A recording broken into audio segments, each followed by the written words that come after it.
And Muslims, look at the description of your Rasul. And for some, this would be the first time you hear what your Prophet looked like. I saw a man of striking appearance.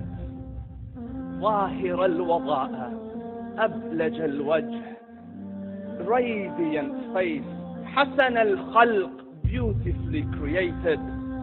لم تعبه السجلة, his belly wasn't protruding. ولم تزر به السعلة, nor was his head disproportionate and small. وسيم قسيم, proportionate and delicate, finely made, a specimen of a creation. في عينيه دعج, and his eyes there was a contrast. The dark was immensely dark, the white was excessively white.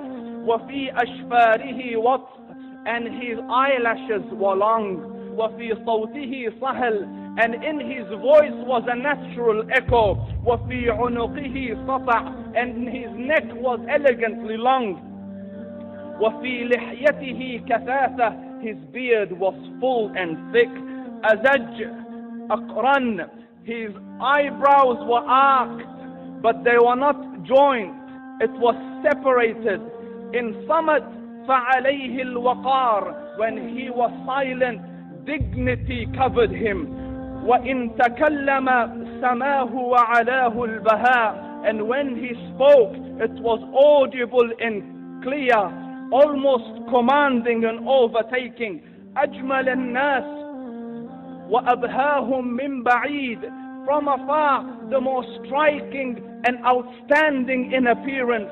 وأحسنهم وأجملهم من قريب, and when he came near, the best of them and the most handsome of them in closeness.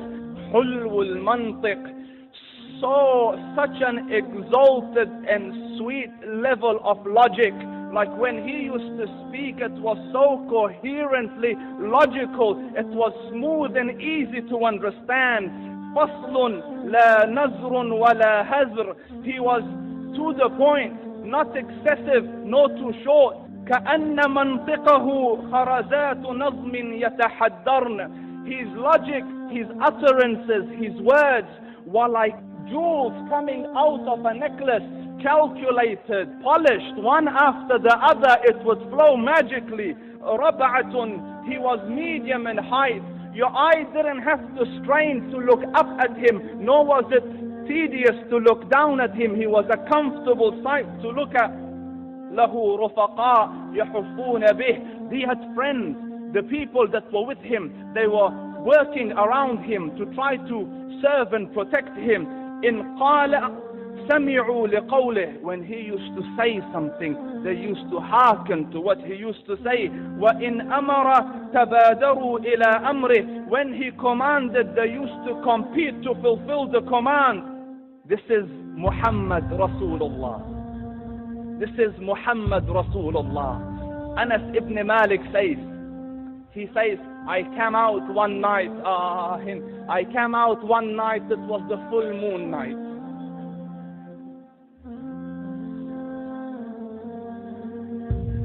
And I looked at the moon, and in the desert, understand, the moon is an awesome sight. It is smooth, it is radiant, it is clear, it is gentle compared to the scorching sun of which they are used to. So the moon was the epitome of beauty. So he says, I came out at a full moon night and I looked at the moon and I saw it, beautiful, handsome. So I said, let me go see if the moon is more handsome or my Prophet is more handsome. Let me see if that is more beautiful or the Prophet is more beautiful. So I went and I saw him standing afar. So I looked at his face and I looked at the moon and I looked at his face and I looked at the moon and I looked at his face and I looked at the moon, and he said, Wallahi, he was more handsome than the moon in its entirety. That is just the look of your Rasul.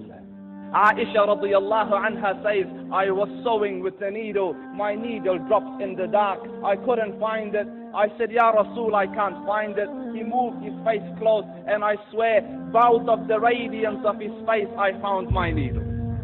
And The Prophet sallallahu alayhi wasallam was mind-bogglingly handsome, but his handsomeness was covered with waqar and jalal and hayba.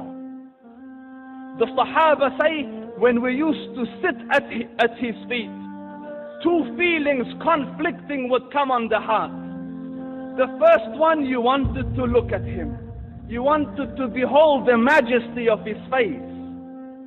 And when you wanted to look up, shyness used to overtake you, so you used to look down.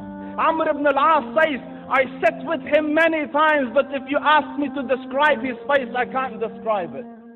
I wouldn't be able to look up to him ijlalan wa ta'zeeman. I couldn't look up at him. And that is why he didn't have the problems that Yusuf alayhi salam had. Because it was difficult to penetrate the awe and the splendor of the Rasul.